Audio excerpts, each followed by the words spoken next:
combien réalistement peut-il y avoir d'immigrants temporaires au Québec?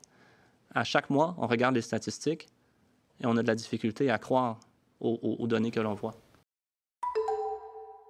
Il y a 3 fois plus d'immigrants temporaires qui ne parlent pas français au Québec qu'en 2021. On est passé de 60 635 il y a 3 ans à un peu plus de 191 000 l'an dernier. Il faut dire que le nombre d'immigrants temporaires a fortement augmenté. Il était à 86 000 en 2016. Aujourd'hui, nous sommes à plus de 528 000 au Québec. Le commissaire à la langue française du Québec, Benoît Dubreuil, sonne l'alarme. Il demande au gouvernement Legault d'agir rapidement pour protéger le français. Aurélie, quand vous voyez ces chiffres-là, est-ce que ça vous inquiète pour le français?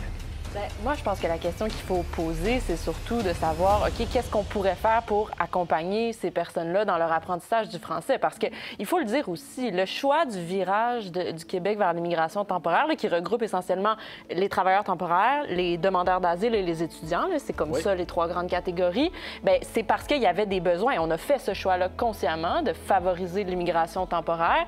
Et après, la question qu'il faudrait poser, c'est pas simplement de voir un diagnostic et de dire, bien, coudonc, ça va mal en francisation. C'est plus de dire comment est-ce qu'on fait pour rendre nos programmes de francisation réalistes et efficaces. Et il est là le défi. Parce que les gens, quand ils arrivent ici, là, ils ont des besoins souvent pressants. Et puis, pour les intégrer en francisation, il faut vraiment les accompagner. Moi, je pense que c'est plus ça la question qu'il faut poser. Le commissaire à la langue française dit 3 choses parmi d'autres là, en termes de recommandations. Il faut augmenter les exigences en français pour les travailleurs étrangers temporaires, imposer une connaissance du français aux étudiants étrangers pour travailler hors campus, demander une répartition des demandeurs d'asile au Canada. Est-ce que c'est inquiétant, Rodolphe, cette situation-là, au point de vouloir qu'il y ait moins d'immigrants temporaires au Québec?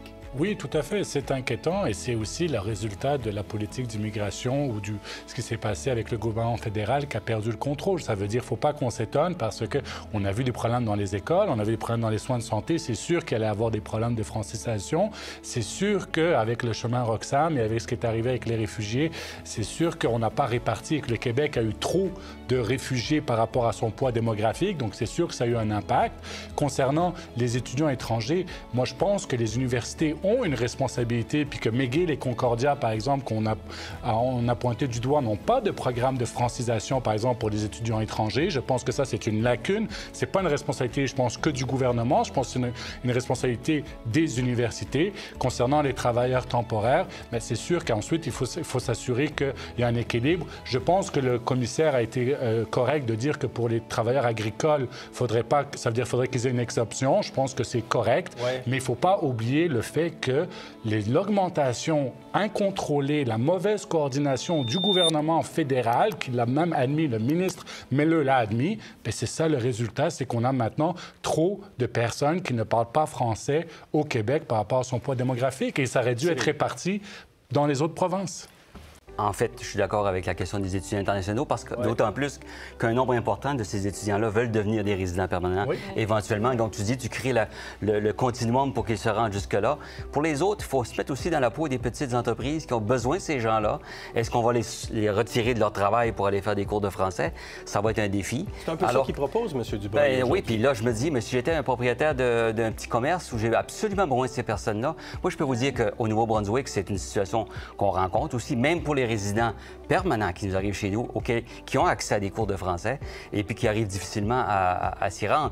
Et même dans certains cas, je vous dirais qu'on les forme en anglais chez nous parce qu'ils ne pourront pas rester au Nouveau-Brunswick s'ils n'arrivent pas à être bilingues. Ben oui, alors, vous voyez que ça peut être plus compliqué. Je pense que la situation au Québec, elle n'est pas préoccupante, mais je pense que c'est important de s'assurer qu'on a les bonnes mesures, en tout cas dans la province du Québec, pour s'assurer qu'effectivement, bon, puis on a souligné tout à l'heure, les travailleurs agricoles, c'est une autre catégorie. Alors, il y a probablement une géométrie variable à appliquer à ce niveau-là. La question des travailleurs agricoles est intéressante parce que pourquoi est-ce qu'on voudrait les exempter de l'augmentation des exigences? Parce qu'on reconnaît qu'on a absolument besoin de ces travailleurs-là. Hein? Puis ça, c'est la dimension, je trouve, qu'on ne dit pas assez, c'est que les gens qu'on a admis, c'est pas juste là, de manière incontrôlée, c'est parce qu'ils répondaient à un besoin. Bon, après, si on regarde le rapport, il est intéressant aussi pour ce qu'il nous apprend sur les gens qui participent au programme de francisation en fonction des catégories. Donc, on comprend que dans le rapport, il était mentionné qu'en 2023, 40 des titulaires de permis de travail avaient suivi des cours de francisation. C'est quand même beaucoup, c'était 39,5, je pense, mais bon, c'est quand même une proportion proportion importante. 14 des étudiants étrangers avaient décidé de choisir de suivre un programme de francisation et seulement 5 des demandeurs d'asile. OK? Là, on peut se dire, bien, pourquoi moins les demandeurs d'asile? Bien, peut-être que ces gens-là ont des besoins urgents qui doivent remplir. Sont dans une situation de grande précarité qui les empêche. Donc, moi, ce que je comprends pas, c'est pourquoi est-ce qu'on ne part pas de ces chiffres-là en se disant comment est-ce qu'on peut répondre aux besoins de ces personnes-là en ne les traitant pas comme des stocks à répartir un peu partout au Canada et en favorisant vraiment leur intégration dans des programmes de francisation. Et quand... Oui, mais juste un bémol pour les travailleurs agricoles. Le problème ou la problématique, c'est que c'est pas tout le temps les mêmes qui reviennent chaque année. Donc, ça veut dire, est-ce que ce serait comme dépenser de l'argent en disant, bon, on va faire de la francisation à un certain groupe, mais s'ils reviennent pas l'été prochain, ben en fait, ça sert à rien. Donc, ça veut dire, c'est pour ça qu'aussi, il faut un certain équilibre. C'est pas dit que c'est récurrent ou c'est des personnes qui viennent de façon récurrente pour les saisons, par exemple. On reconnaît qu'on en a besoin de ces gens-là. Oui, tout à fait, on en a besoin. Mais est-ce qu'on a besoin de mettre autant d'efforts pour quelqu'un si on ne sait pas s'il va rester au pays? C'est ça la question. Donc, c'est pour ça qu'il faut de la priorité d'abord, de se dire, c'est les résidents permanents, par exemple, en priorité, et pas les travailleurs agricoles, parce que c'est pas sûr qu'ils vont rester ou ils vont revenir l'année d'après. Monsieur Dubreuil parle de 13 milliards de dollars pour que tous les immigrants temporaires atteignent un niveau de français satisfaisant, parce qu'il affirme qu'en ce moment, le gouvernement veut avoir des niveaux de français plus élevés au moment de renouveler le permis de travail. Lui, il dit qu'il faut faire ça bien avant, et même avant, finalement, que les gens arrivent au Québec. Jusqu'où on doit aller? Je vous fais entendre de nouveau Benoît Dubreuil. Qui devrait couvrir ces coûts? Mais quelqu'un devrait le faire. Alors, ça pourrait être le gouvernement, en bonifiant son aide financière. Ça pourrait être les employeurs, en libérant les travailleurs pendant leurs heures de travail. Ou ça pourrait être les universités, en offrant davantage de bourses. Finalement, ça pourrait être les personnes immigrantes elles-mêmes, en coupant leur nombre d'heures travaillées. Une majorité d'immigrants temporaires ne s'inscrivent pas au cours de Francisation Québec et ceux qui y obtiennent une place n'y consacrent pas suffisamment de temps pour dépasser le niveau débutant. Qui doit payer? Qui doit payer, Aurélie? Bien, moi, je pense qu'encore une fois, c'est une question, il faut regarder la situation de chacune des personnes. Demander aux demandeurs d'asile de payer et, par exemple, imposer une exigence de avant d'arriver au Canada, ça n'a aucun sens. On ne peut pas faire ça. Mais pour les travailleurs temporaires, par exemple, est-ce qu'on leur demande de payer leur cours? Bien, moi, je pense de travailler, faire des heures, c'est dur apprendre le français. Moi, je pense aussi. qu'on devrait leur payer. Bien franchement, si on me demande. Après, je suis consciente que ça va faire l'objet.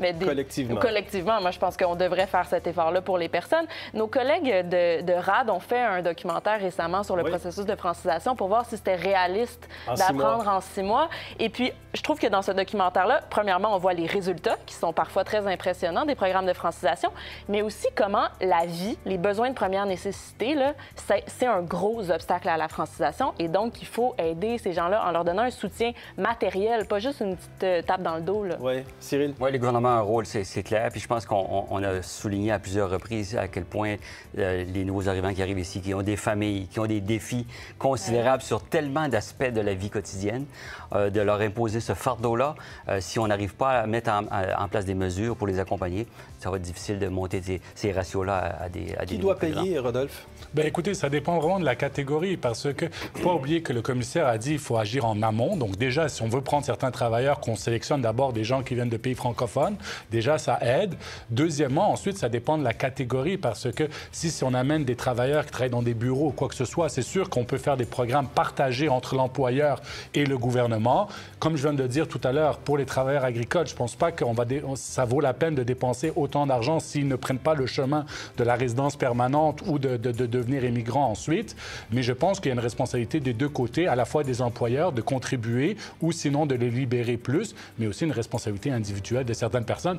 S'ils s'inscrivent s'ils s'inscrivent, ils doivent y assister, là, ça veut dire. À qui on ne donnerait pas le permis, finalement, s'ils ne parlent pas un bon français? Bien, s'ils sont allés à des cours de francisation puis ils n'ont pas les résultats, bien, je crois que ça devrait avoir une influence en termes de est-ce qu'on renouvelle leur permis ou pas. Si on leur a donné la chance, c'est une question de coût qu'on a investi dans eux, en fait. Pour ne rater aucune de nos vidéos, n'oubliez pas de vous abonner et d'activer la cloche.